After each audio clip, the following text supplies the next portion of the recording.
Hey guys, welcome to Aastha education. आज इस video में हम मंडल उपनाम को देखेंगे। बेसिकली मंडल उपनाम जो है वो एक कास्ट के से भी रिलेट करता है, जिसको मंडल या धानु का समाज कहते हैं। हर बिहार, उत्तर प्रदेश, पश्चिम बंगाल इत्यादि जगहों पे पाए जाते हैं।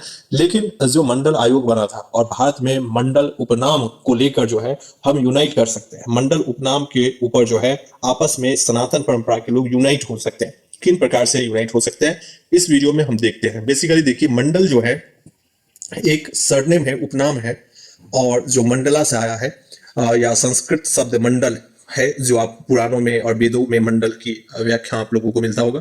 बेसिकली देखिए, मंडल उपनाम जो है अर्थात जो सरनेम है वो भारत, नेपाल और बांग्लादेश में प्रचलित एक उपनाम है। बहुत सारे लोगों के उपनाम मंडल होते हैं। अलग अलग जाति के लोग मंडल उपनाम सरनेम लगाते हैं।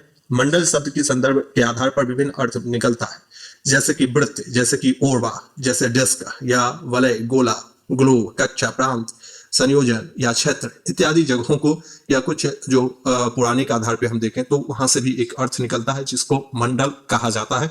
तो अब प्रश्न आता है कि अधिकांश भारत में बहुत सारे लोग ऐसे हैं जो मंडल उपनाम लगाते हैं, और उनमें सिर्फ कोई एक खास जाति वर्ग नहीं है, बल्कि सभी जातियों के अंतर्गत मंडल सरनेम का प्रयोग होता है। और जो भी ऐसे चीज भारत को सनातन परंपरा को जोड़ने के लिए काम करती है, मैं हर उस एक बिंदु को व्याख्या करता हूं। इसलिए भी आज हम इस वीडियो में मंडल सरनेम के ऊपर बात करने के लिए आप लोगों के समक्ष मौजूद हुआ हूं। तो आप लोग from the beginning to end तक कंटिन्यू वॉच कीजिए और इस मुहिम को सार्थक बनाइए। आपस में ब्रदरहुड एंड जो है वो भाईचारगी की एक माहौल बने, जो सनातन परंपरा को, क्योंकि बहुत ऐसे साजिशकर्ताओं के माध्यम से तोड़ने और खंड में बांटने, जातिवाद के नाम पे कोशिश रहता है। इस बात से कोई मुकर नहीं सकता है। तो सनातनियों को भी चाहिए कि हर एक बिंदु जहां से जुट सकता है समाज, उस बिंदु को उठाए।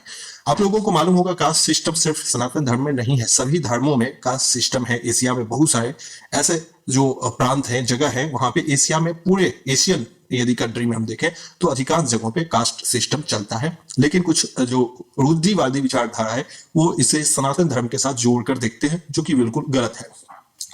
एक मंडल भारत में कई हिस्सों में एक जो है वो तहसील के समान एक जिला या राजस्व विभाग के तहत एक प्रशासनिक चक्र है। मूल रूप से यह मादक उपाधि प्रांतीय सरकार के प्रशासन को दी गई थी, जो यह उपाधि टाइप का था, जिसको आप यदि देखें तो मुखिया या एक गांव के मुखिया को भी इस उपाधि से सम्मानित किया गया था।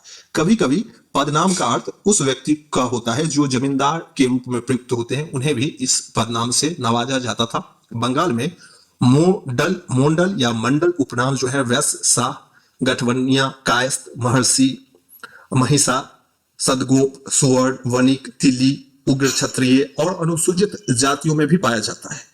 यह बंगाली मुसलमानों और कुछ ईसाइयों के बीच भी मंडल शब्द लगाए जाते हैं। हालांकि जो है यह शब्द का उत्पत्ति संस्कृत भाषा से हुआ है, उसके बावजूद भी ईसाई और मुसलमान भी इस सरनेम का यूज करते हुए देखे गए हैं। बिहार में कुर्मी और यादव समुदाय और उड़ीसा के कुछ कर्ण और खंडायत इस उपनाम का उपयोग करते हैं, मंडल सरनेम का। नेपाल के राजधोबे जो है वो भी बेसिकली राजधोबी और खतवे लोग भी मंडल उपनाम का प्रयोग करते हैं।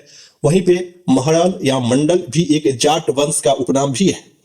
इस प्रकार आप समझ सकते हैं कि अलग अलग क्षेत्रों में अलग अलग जाति के लोग इसी एक सरनेम का उपयोग करते हैं, और इसका मतलब है कि कहीं ना कहीं जो विभिन्नताएं उपयुक्त में आई है उसके बहुत सारे ऐसे चीज है, जैसे गोत्र, इन सब विषयों पे हम आपस में जुड़ सकते हैं। आई होप सो कि मंडल उपनाम के विषय में आपको जानकारी मिला होगा। कैसा लगा जानकर? महत्वपूर्ण लगा तो हमारे चैनल को लाइक शेयर सब्सक्राइब कीजिएगा। मिलते हैं आगे, तब तक के लिए जय हिंद, जय भारत।